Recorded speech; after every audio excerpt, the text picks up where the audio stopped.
Assalamualaikum warahmatullahi wabarakatuh. Bagaimana kabarnya anak-anak? Semoga baik-baik selalu ya. Dan jangan lupa tetap menjaga kesehatan.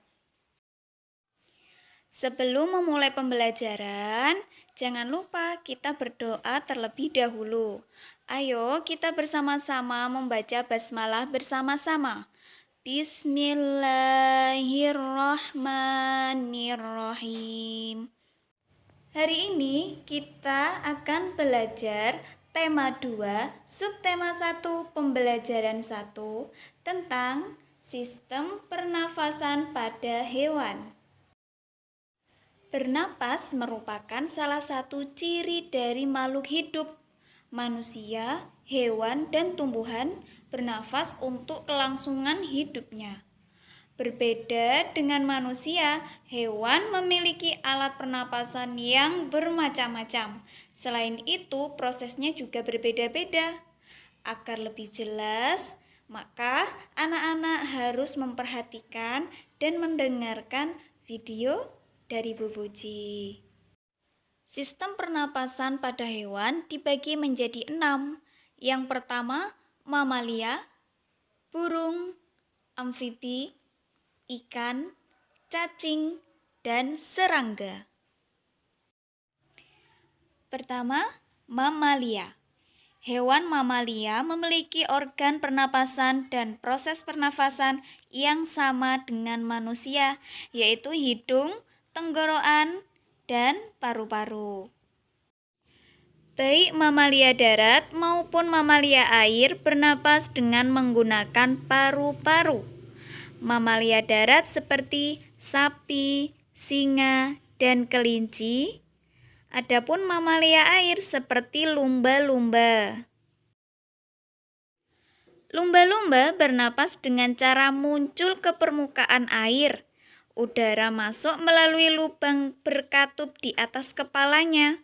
Ketika mengambil oksigen di permukaan air laut, lubang tersebut akan terbuka. Saat menyelam, katup akan tertutup kembali. Lumba-lumba sering menyemburkan air melalui lubang berkatup untuk mengeluarkan air yang masuk ke dalam katupnya.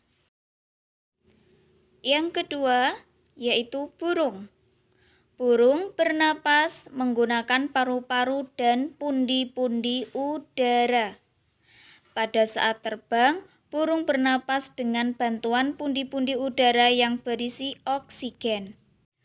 Apabila sayap dikepakkan ke bawah, pundi-pundi udara akan terjepit sehingga udara keluar dari pundi-pundi udara menuju paru-paru. Ketika sayap dikepakkan ke atas, pundi-pundi udara akan mengembang dan karbon dioksida dari paru-paru masuk ke dalam pundi-pundi udara. Ketika hinggap, burung bernapas dengan menggunakan paru-paru tanpa bantuan pundi-pundi udara. Burung juga mengisi pundi-pundi udara dengan oksigen. Yang ketiga yaitu amfibi. Amfibi adalah hewan yang dapat hidup di air dan di darat. Contohnya katak, kodok, dan salamander. Katak bernapas menggunakan paru-paru dan kulit. Kulit katak selalu basah dan lembab agar proses pernapasan melalui kulit dapat berlangsung. Berudu atau anak katak hidup di dalam air dan bernapas dengan 3 pasang insang luar. Insang luar berupa lembaran-lembaran kulit luar yang halus dan mengandung pembuluh darah kapiler.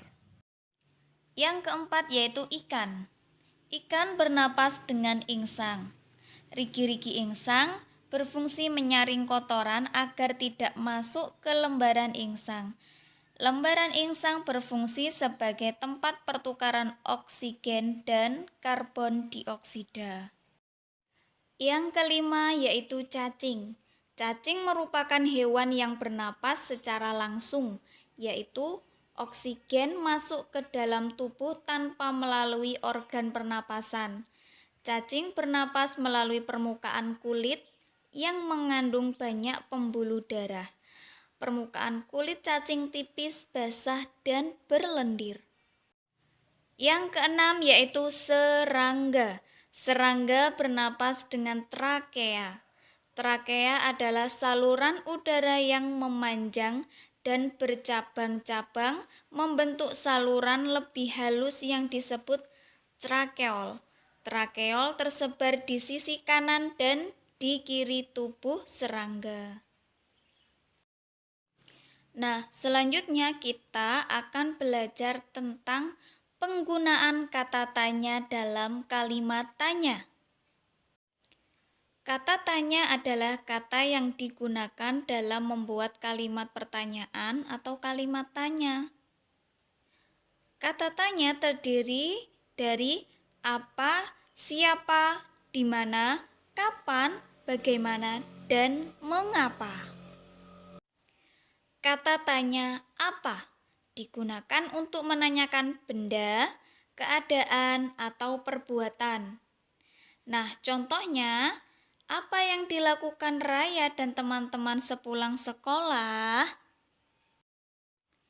Kata tanya siapa digunakan untuk menanyakan orang atau subjek atau pelaku. Contohnya, siapa yang mengantar Raya berangkat sekolah setiap pagi? Nah, paham ya? Selanjutnya kata tanya di mana. Kata tanya di mana digunakan untuk menanyakan tempat. Contohnya, di manakah Raya bersekolah? Selanjutnya, kata tanya kapan digunakan untuk menanyakan waktu. Contohnya di sini, kapan Raya dan kedua temannya bermain di taman? Selanjutnya, kata tanya bagaimana. Kata tanya bagaimana digunakan untuk menanyakan keadaan atau kejelasan tentang suatu hal. Contohnya di sini, bagaimanakah Raya berangkat ke sekolah? Atau bagaimana keadaanmu? Nah, selanjutnya kata tanya mengapa digunakan untuk menanyakan sebab atau alasan suatu peristiwa yang terjadi. Jawaban dari kata mengapa yaitu karena atau sebab. Contohnya di sini ya. Mengapa Raya harus sekolah? Raya bersekolah karena ingin mendapatkan ilmu.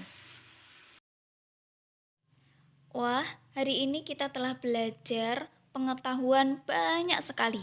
Yang pertama kita belajar tentang pernapasan hewan. Yang kedua kita belajar tentang kalimat tanya.